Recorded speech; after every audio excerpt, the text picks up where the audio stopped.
but they were spread out. Chief Drake, can you talk about the response in terms of targeting other buildings, other places?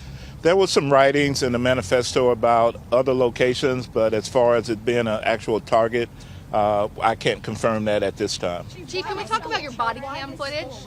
Did you feel like your officers did everything One right? at a time, I'm sorry. please. Chief, why was CNN just about the 6 victims who were killed? Where exactly were they? Were they walking through the hallways when this happened? And I also heard peripherally that perhaps the head of the school may have ran towards the shooter. It's very possible the head of the school could have done that. I can't confirm that one way or the other. I do know she was in the hallway by herself. There was a confrontation, I'm sure.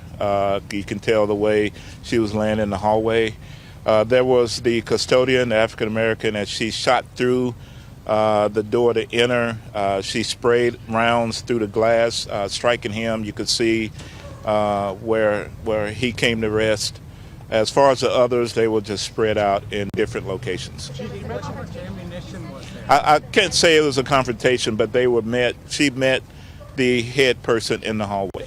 This man right here. Yeah. Thank you. Chief, you mentioned the guns, the multiple guns, and that the shooter was under the care of a doctor. Is there any law in this state that would have allowed police to take those guns away from this person had it been reported?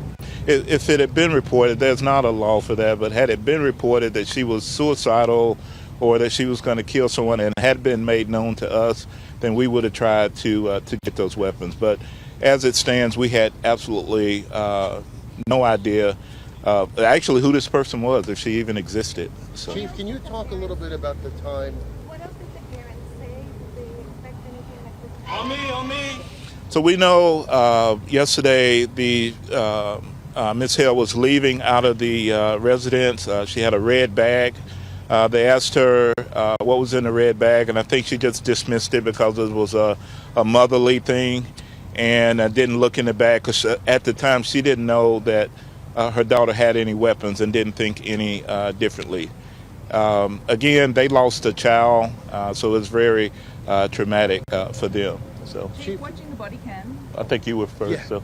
Could you talk about the police response? I know they engaged the shooter pretty quickly once they got to the school, but can you talk about the events that led up from when they got the call, what time did they arrive at the school, and could you talk about that time, because it appears about maybe like 14 minutes or so? Yeah, so they got the call at 10:13, and by 10:24 they had engaged the suspect. As they arrived on the property, there were police cars being hit by gunfire. The suspect was in an upper level. We believe there's been some training of being able to shoot from a higher level. And her gunfire, from the video I've seen, she stood away from the glass so she wouldn't be an easy target to be shot. But as officers were approaching the building, there was gunfire going on. They went in, they went through door by door as we clear buildings.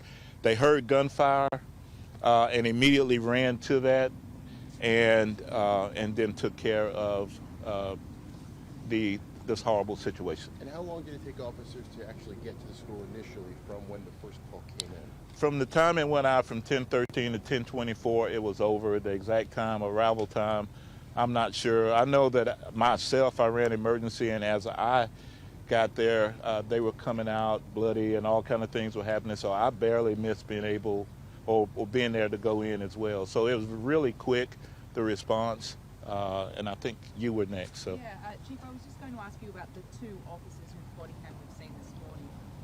Had they ever been placed in a situation like that before? To my knowledge, I do not remember if those two in particular have been in that situation. Officer Collazo has worked as a paramedic with the SWAT team, so I'm sure he's had some type of weapons training.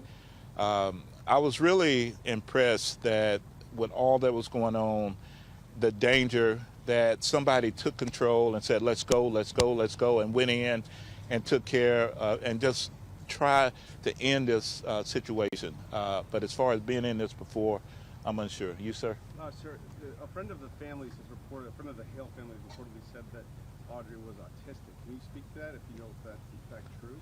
I can't confirm that. I've heard that, but I can't confirm if that's true or not. Let's do one more question. One more question and we're going to stop. One more. Just on the officers, how are they faring today, 24 hours on? Any indication of the significance of yesterday, why the shooter may have done this yesterday? And also, do you have anything that could indicate whether this was targeted for religious reasons? I can't confirm either. I'm not sure if that we're approaching a holy period at Easter and all of that. I can't confirm any of that. Do not know. And so why she targeted that particular church, we do know she was a student at that church at one point, but unsure right now if that was the reason why. And I think I'll take one more. Just on your two officers there, how are they feeling today, 24 hours on? So I talked to them earlier, and they're trying to decompress, trying to make sense of all of this. I talked to President Biden. He's going to reach out and talk to them as well. They're just trying to do whatever they can with their families and just kind of remove themselves from all of this. So Thank you all very much. Thank you. Thank you. All right, that was Metro Police Chief John Drake holding a news conference live here on WSMV4. You heard him talk about the shooter, Audrey Hale, and how that shooter had 7 guns, all purchased legally at local gun stores, and that her parents did not know about them. We're going to listen to them again. Is we're always looking to be innovative and evolving to get better. And so we look at every single incident we have, and if there's a way to get better, we feel a response right now. From what I've seen, I don't have a particular problem with it, but we always want to get better. We always want to get there in 2 or 3 minutes. And so there's a lot of things that could have happened. Traffic was locked down, etc. But we're always looking to get better. What do you tell scared kids, Chief? All right, so we have been listening again. That was Police Chief John Drake. Part of what else actually came out of this, too, is they were very specific about saying that none of the 6 victims, that none of them had been specifically targeted. That is their belief at this point. That's right. And it was interesting that everybody was pressing them about which locations were targeted or written in her manifesto. Any additional. He sort of avoided those questions. Yeah, he did not give specifics with that. Again, the parents did not know anything about her owning a weapon at that point. They also said that she was under the care, or the shooter was under the care of a doctor for emotional disorder. And obviously police had no idea with any of this. We're going to continue to follow this and bring you the very latest. Obviously, we have continuing developments, new information coming in throughout the day, and we'll bring you that as we continue. Yes, we will. All right, new into our newsroom, we are learning more about the victims who were killed, those 3 children and 3 school staffers. Right now, WSMV4's Alexandria Adams. We're going to be checking in with her for the very latest. So, Alexandria, we actually just got a statement in and a picture of one of the other child victims. So what can you share with us now? Yeah, we did. That statement and that image coming from the family of 9-year-old Evelyn Dickhouse. Now, this just came into our newsroom just about 30 minutes ago. Want to share this with you. Want to bring this up for you. This is her picture right here. It says, quote, "Our hearts are completely broken. We cannot believe this has happened. Evelyn was a shining light in this world. They appreciate the love and support, but ask for space as we grieve," end quote. Now, one of the other victims, the child victims here, Hallie Scruggs, just 9 years old as well, and the daughter of the Covenant Presbyterian Church pastor. Now, her aunt telling us Hallie was best friends with her cousin Chip, that you see right there in the image, that sweet photo of the both of them. And then there's the head of the school, Dr. Catherine Kuntz. A family friend says that she worked there for 7 years before she worked over at CPA, that's Christ Presbyterian Academy. Cynthia Peak, a substitute teacher, also lost her life tragically yesterday. A family friend saying that she lived most of her life in Alabama and had recently moved to Nashville with her husband. She leaves behind a daughter and 2 sons. And then there's one other victim we want to share with you, Mike Hill, a custodian there. His former boss says he worked there for more than 13 years and would do anything for those students at that school. We also reached out to the family of William Kinney, that 3rd child that lost their life, but we haven't heard back from his family yet. Understandably so. This is such a difficult time for so many people. Now, there is a GoFundMe right now. So far, They have gained more than $63,000. Let me tell you guys, the goal is $70,000, and it just keeps on growing. So if you feel like that's on your heart right now to support these victims, we have a link to do so inside of the free WSMV4 app. Holly. So many people showing their compassion, wanting to help. We do know there is another vigil tonight. So this one's happening in Mount Juliet at the clock tower there at the corner of Mount Juliet Road and Division Street. And that all begins around 6:30. All right, listen to this. I just need to die. That is one of the messages a former teammate of Audrey Hale received just moments before the fatal shooting at the school. Chelsea Beimfor is live outside of Hale's home. And Chelsea, my goodness, these messages, they are just chilling.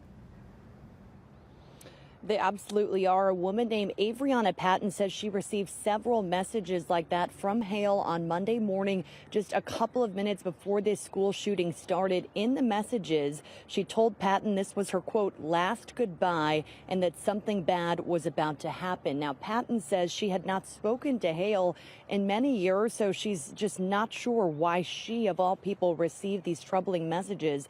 She reached out to her own father after reading this correspondence, asking for help and guidance. He suggested contacting the suicide prevention hotline. Patton says it took her hours to connect with somebody there. Once they finally got to her to get some help, the gunshots in the school had already rung out. I was like, this don't seem right. Should I say something? And he immediately responded, yes. And so I called him and I was like, who do I call? Like, what do I do? And then he was like, start with the suicide prevention line. So I called them and they basically was asking me, was I the person that needed the assistance? And I was like, no, but I got the Instagram, maybe you guys can reach out. And they was just basically like, no, like the person has to call. And tonight, Patton's still trying to make sense of this for herself as Metro Police continue to investigate a possible motive. You just heard from Metro Nashville Police Chief John Drake, who said they are still working to figure it out. Reporting live in Nashville, Chelsea Beimfor, WSMV4. Chelsea, thank you so much. And people have been stopping by the entrance at the Covenant School to pray, to cry, and to add to the memorial there. Our WSMV4's Joylyn Bukovac. She's joining us live now just outside the school as more people are stopping by to honor the lives lost, those 6 people who were killed in that school shooting. Hey, good afternoon to you, Joylyn.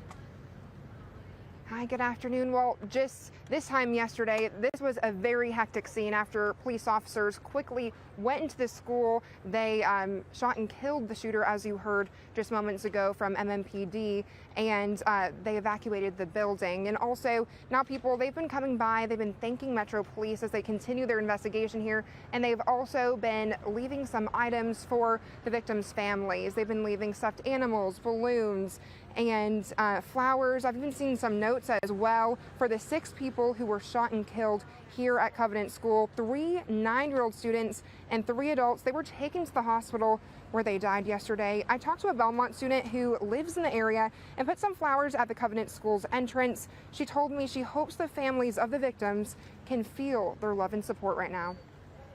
I just felt really upset and sick and frustrated that this is something that has continued to happen, and that this is something that will continue to happen if change isn't made.